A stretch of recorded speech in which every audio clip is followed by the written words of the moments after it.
Hello everyone, this is Dimitar from the RedmineUP support team. In this video demonstration, I'm going to show you how to install the resources plugin of RedmineUP on a Redmine that is installed on a Linux operating system. So, the very first thing that you have to do is to go into your license manager and download the very latest version of the resources plugin that by now is 107 Pro. However, if you would like to install the light free version, then you have to go into our site, that is RedmineUP.com, and click on the plugins section. Afterward, search for the resources and then click on download. Here, when you click, you will request the light free version on your email address.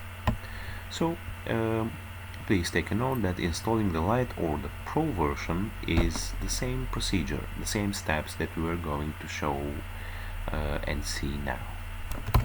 Okay, so when we have the zip file, the very first thing is that we have to extract it.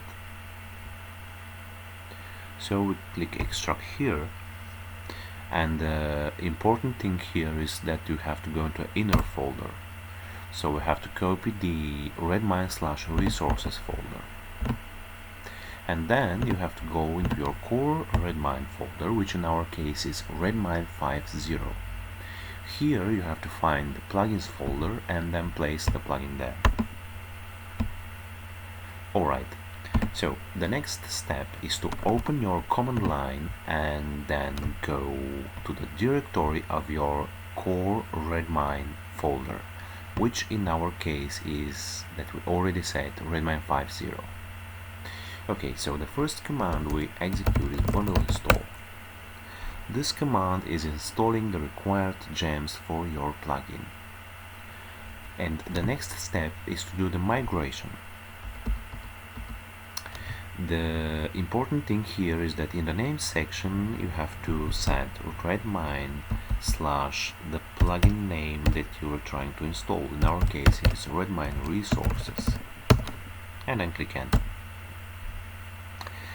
Please see, these are just warning messages for our developers, so they are not going to harm the work of the plugin, they are just warning messages for the development team. Okay, so we see that migration is now successfully done. The final step is to just restart our Redmine, which is done by touch temporary restart.txt. Alright, so we return back to our Redmine and just refresh the page. It will take a couple of seconds because restarting Redmine is taking some time. So we are done. We see that the Redmine resources plugin has just appeared, and we are successfully done with our work. So thank you very much for watching this video and see you into the next ones. Bye bye for now.